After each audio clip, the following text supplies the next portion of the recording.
아무리 완벽하게 신분을 바꾸고 얼굴까지 성형했어도 단 하나의 작은 흔적이 모든 것을 무너뜨릴 수 있다는 이야기입니다. 바로 손등의 작은 사마귀 하나가 수십억 원대 전세 사기범을 검거하게 만든 충격적인 사건인데요. 지금부터 그 놀라운 이야기를 들려드리겠습니다. 이야기의 시작은 3년 전으로 거슬러 올라갑니다.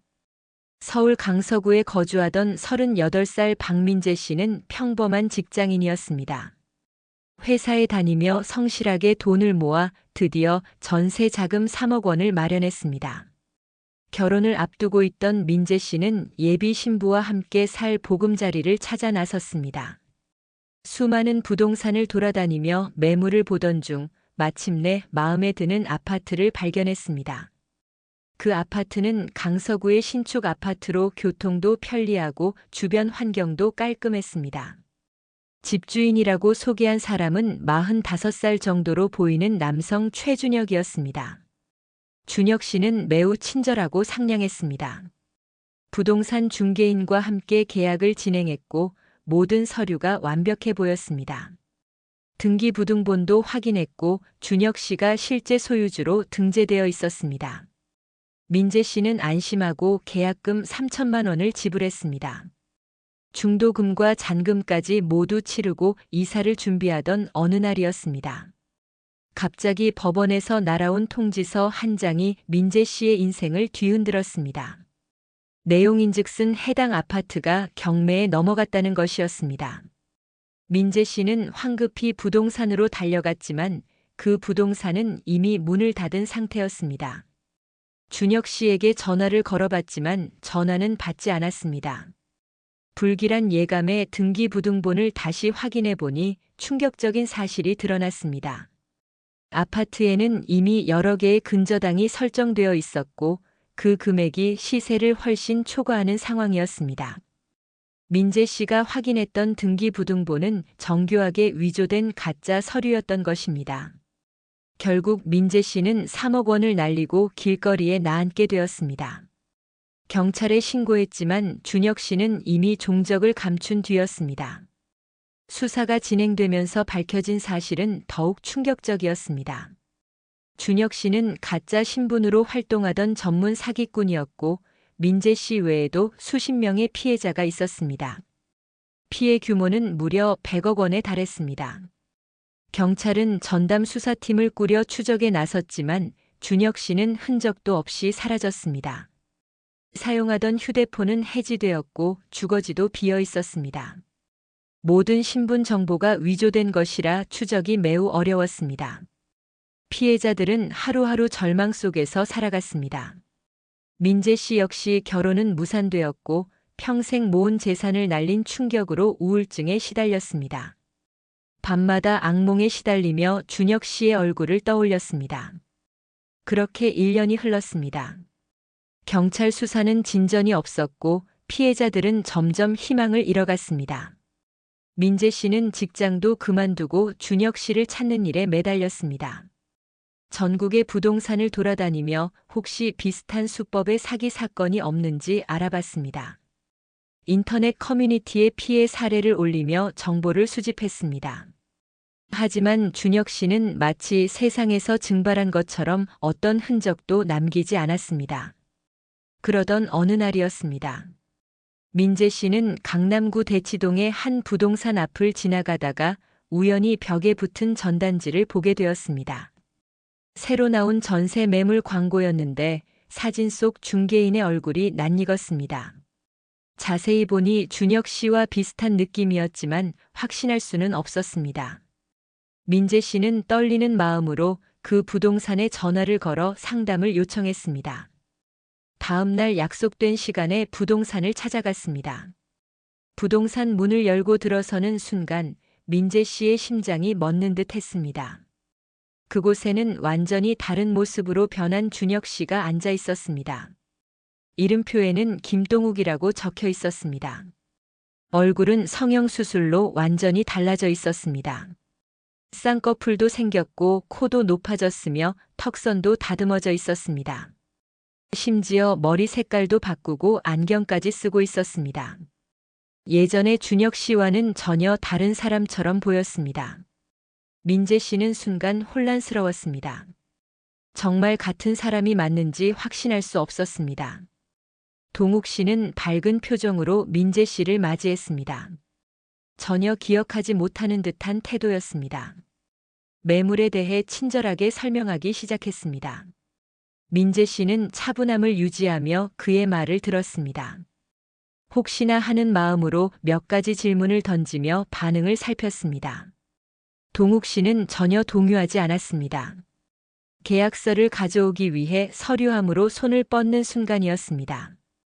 민재 씨의 눈에 결정적인 증거가 포착되었습니다. 동욱 씨의 오른손 손등에 있는 작은 사마귀였습니다. 그것은 1년 전 계약할 때 민재 씨가 뚜렷하게 기억하고 있던 준혁 씨의 특징이었습니다. 당시 계약서에 도장을 찍을 때 준혁 씨의 오른손 손등에 콩알만 한 사마귀가 있었던 것을 선명하게 기억했습니다. 그 사마귀는 매우 독특한 위치에 있었습니다. 손등의 중지와 약지 사이, 정확히 두 번째 마디 위쪽에 자리 잡고 있었습니다. 민재 씨는 그 순간을 또렷하게 기억했습니다. 준혁 씨가 계약서를 넘기며 설명할 때마다 그 사마귀가 눈에 들어왔었습니다. 민재 씨는 침착하게 행동했습니다. 아무렇지 않은 척 상담을 계속 이어갔습니다. 매물이 마음에 든다며 다음에 다시 방문하겠다고 말했습니다. 부동산을 나와 즉시 근처 경찰서로 달려갔습니다. 담당 형사에게 상황을 설명했지만 형사는 회의적인 반응을 보였습니다. 얼굴이 완전히 달라진 상황에서 손등의 사마귀만으로는 증거가 부족하다는 것이었습니다. 하지만 민재 씨는 포기하지 않았습니다. 확실한 증거를 잡기 위해 계획을 세웠습니다.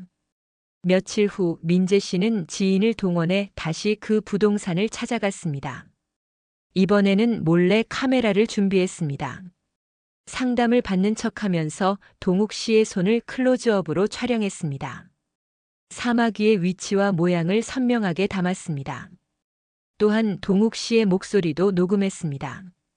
성형수술로 얼굴은 바꿀 수 있어도 목소리까지 완전히 바꾸기는 어렵다는 것을 알고 있었습니다.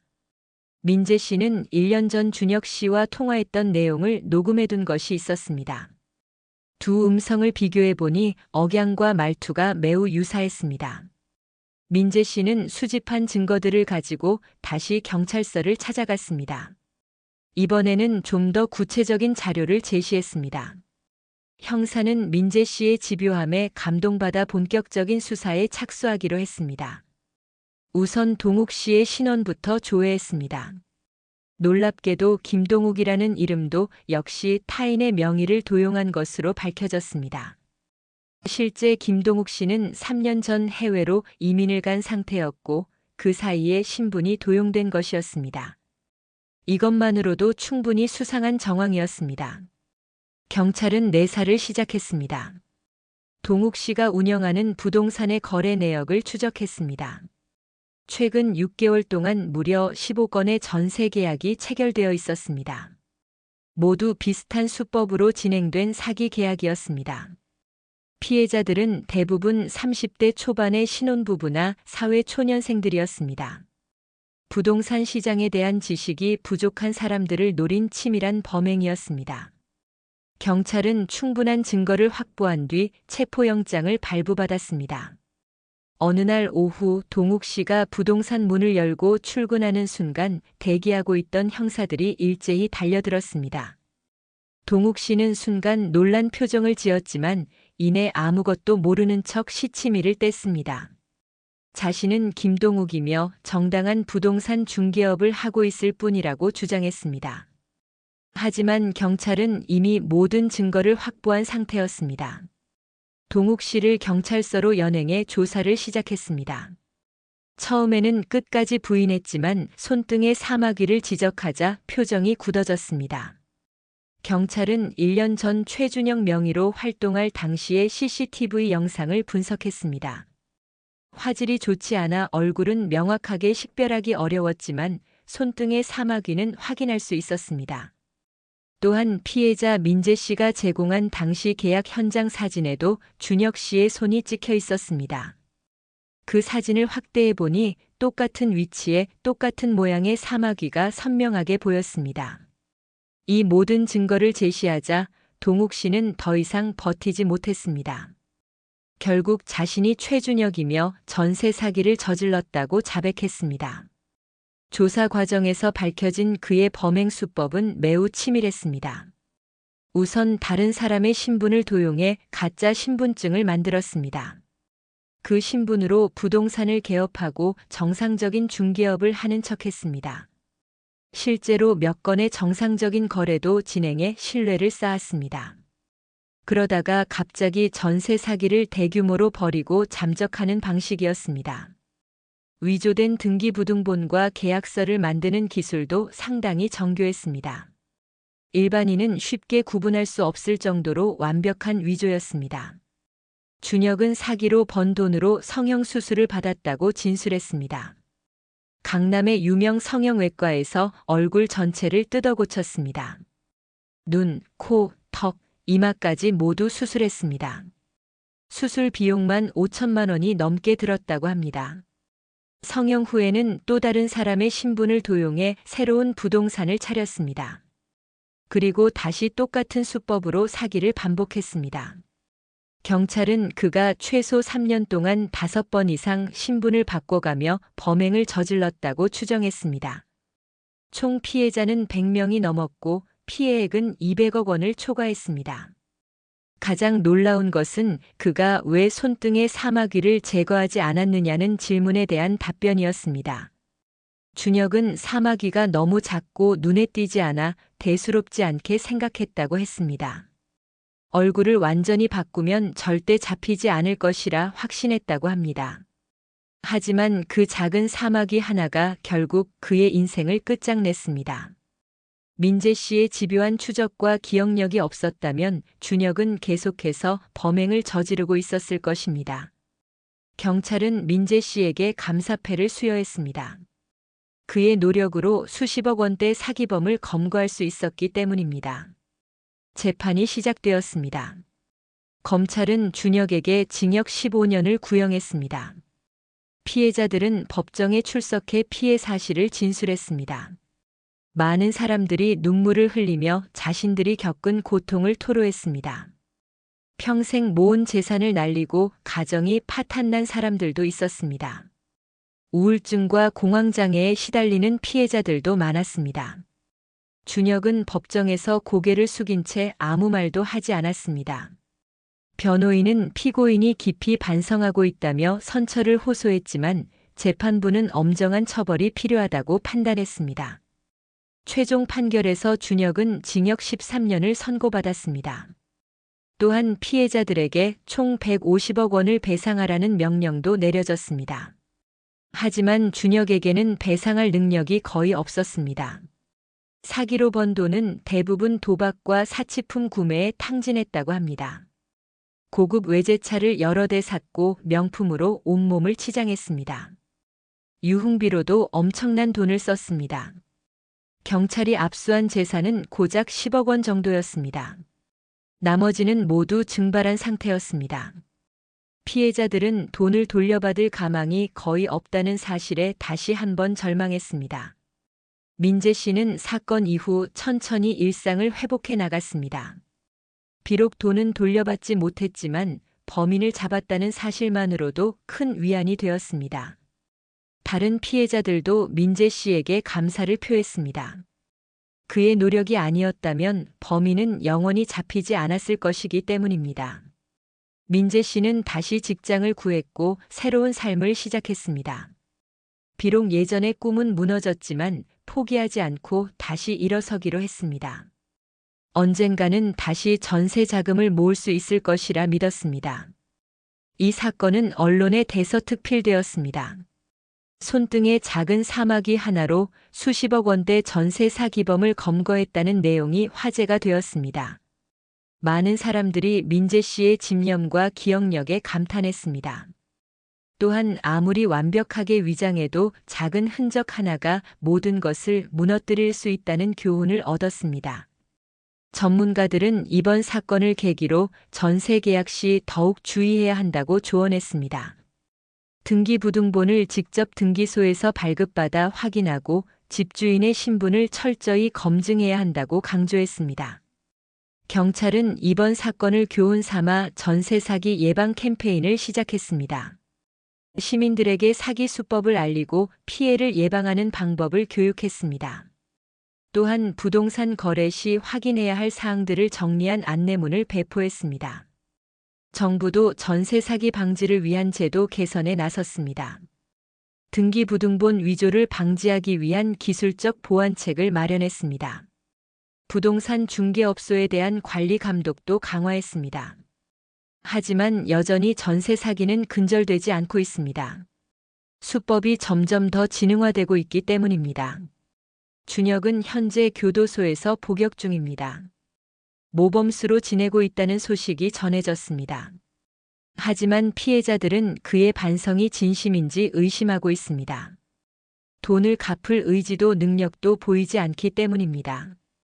일부 피해자들은 민사소송을 제기했지만 승소해도 돈을 받기는 어려울 것으로 보입니다. 이들은 국가의 피해 보상을 요구하고 있지만 현실적으로 쉽지 않은 상황입니다. 전세 사기 피해자들을 위한 지원책이 부족한 것이 현실이기 때문입니다. 민재 씨는 이제 전세 사기 피해자 모임의 회장을 맡고 있습니다.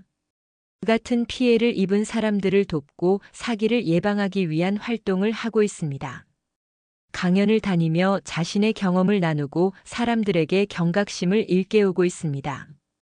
그는 이 일을 통해 새로운 삶의 의미를 찾았다고 말합니다. 비록 돈은 잃었지만 더 소중한 것을 얻었다고 합니다. 바로 포기하지 않는 집념과 어려움 속에서도 희망을 잃지 않는 마음입니다. 여러분, 오늘 이야기는 여기까지입니다. 작은 사마귀 하나가 거대한 범죄를 무너뜨린 놀라운 실화였습니다. 이 이야기가 여러분께 교훈이 되었으면 좋겠습니다. 전세 계약을 할 때는 반드시 철저하게 확인하시고 조금이라도 의심스러운 부분이 있다면 전문가의 도움을 받으시기 바랍니다. 그리고 무엇보다 포기하지 않는 집념이 때로는 기적을 만들어낸다는 것을 기억해 주세요. 오늘도 영상 시청해 주셔서 감사합니다. 다음에 더 흥미로운 이야기로 찾아뵙겠습니다.